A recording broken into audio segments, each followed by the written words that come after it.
Yes. Okay, so I've heard you talk a lot about the vortex that we create. Endlessly. And that we have these step 1 moments, which we follow through with other steps. And with step 5, we create more step 1 moments. And it's a matter of... With step 5, you're not creating more step 1 moments. You're just accepting the inevitability of them with grace. Okay. Because life happens. It does. Yes. Okay, so I have this vortex that is just, I'm drawing from it. I'm in it, and I have manifestations that come from this vortex all the time. Yes. And I know that there are fabulous things still in this vortex that I am not yet seeing in physical form. And how do you get ready for them? By using any excuse in the world you can to be happy. And by not trying to scrutinize the vortex to understand the mysteries of it. What's in there? Oh, I know what's in there. And why aren't you coming out? Like in this vortex, I've written multiple books that were published.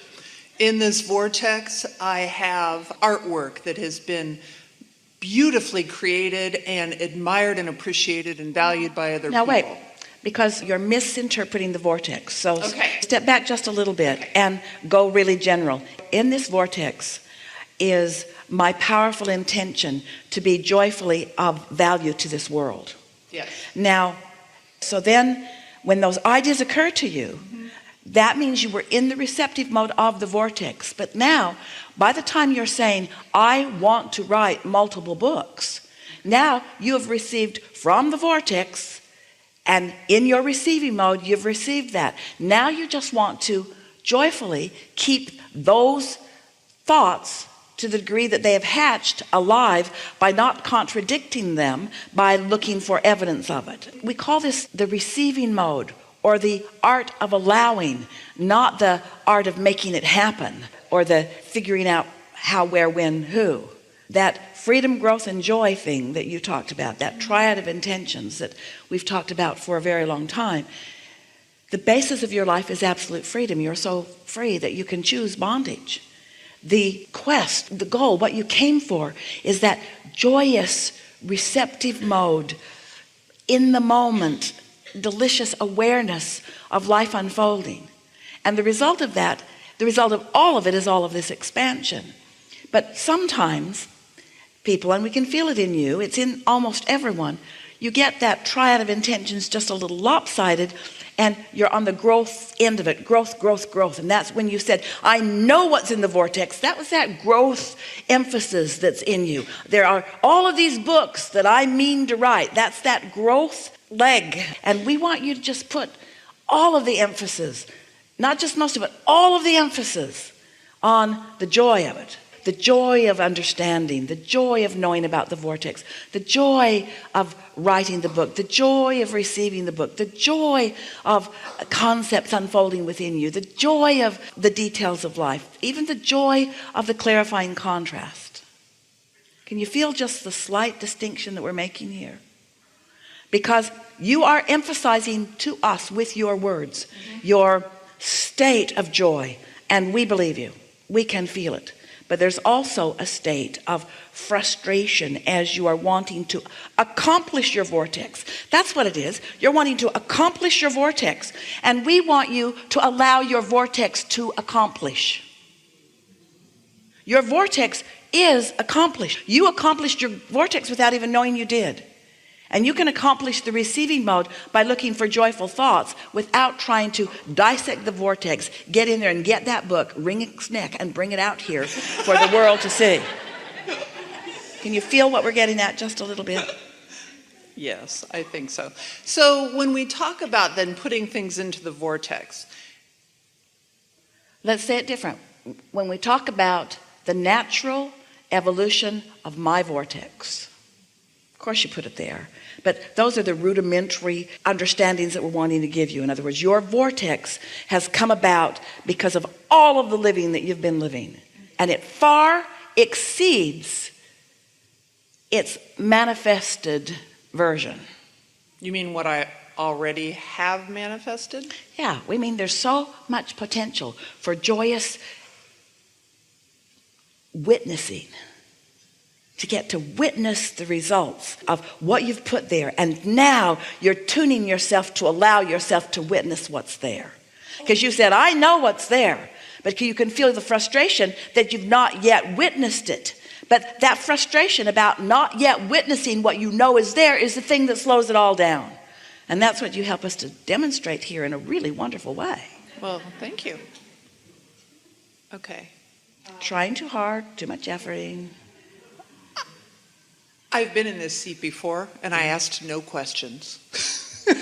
And I've listened to that tape multiple times thinking, oh my gosh, I asked no questions. I just sat there and talked and gave you the opportunity to provide information. We talked about step 5.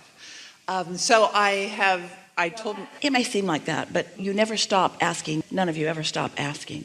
And Source never stops answering. Just because there are no words being exchanged doesn't mean that there's a huge amount of asking and answering going on. Most of what you come to know doesn't even come through a dialogue like this. You just live life, and the understanding comes to you through the way life unfolds.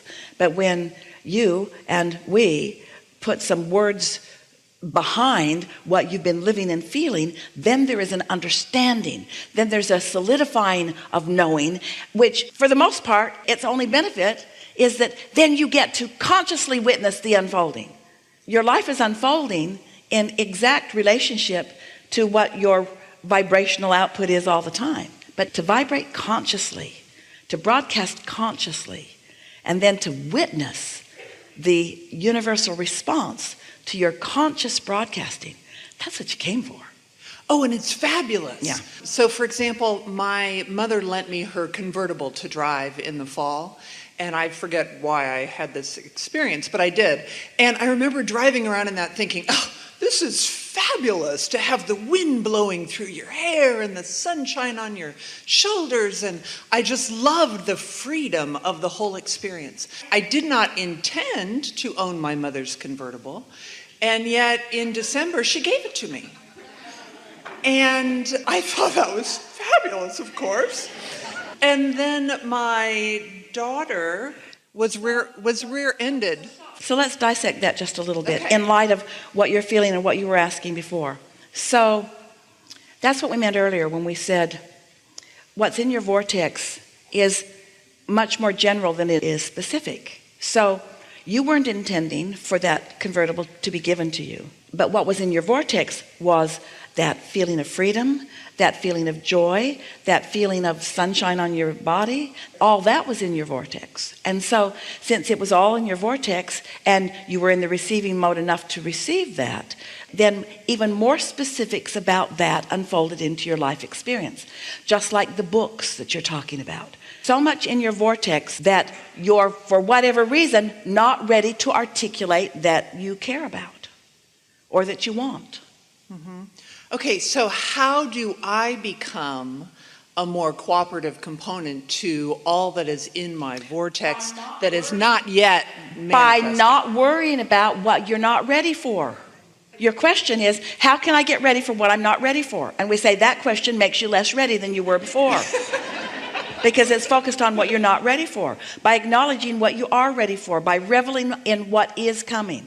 By saying things like, and just like that convertible that I didn't even know the specifics of desire, I just knew the essence of what I loved about it. There are all kinds of specifics that will exactly answer essence of desire, but humans are so ready to go for the specifics instead of keep active the essence of the desire that they want to see it, hear it, smell it, taste and touch it rather than feel it. You didn't do that relative to that. And look how it unfolded. That's why when we say to you, let the universe surprise and delight you, and you might think, oh, I thought you said I was a deliberate creator. How can I be surprised if I'm the deliberate creator of my own reality? And we say, because you have set forth this general tone of how you want to feel, and the universe will find endless ways to support that essence that your vortex has established. Ooh.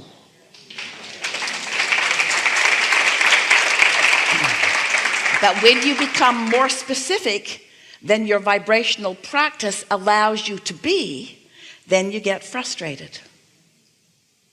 That's why we say, if you could just be happy about being happy and not need an explanation about why you're happy, your friend sees you, How are you? I'm so happy. Why?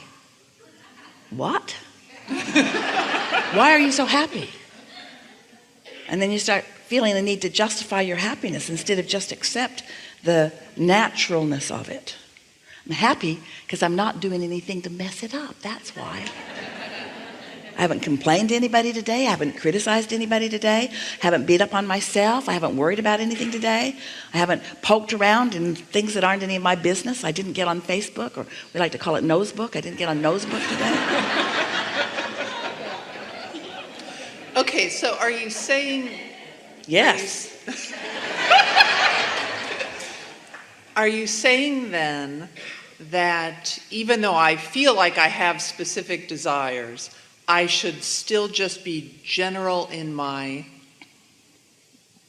wanting for freedom, growth, and joy? We're not only saying that, but if there are specific desires that feel sluggish and aren't showing themselves to you, that's the reason. And if you'll go back to the general essence of them, which you can accomplish right away, then you'll stop blocking. It comes back into this thing, and we know you don't think you're doing it, but it comes back to this first thing that we talked about, of wanting something and noticing that it hasn't come into manifestation yet.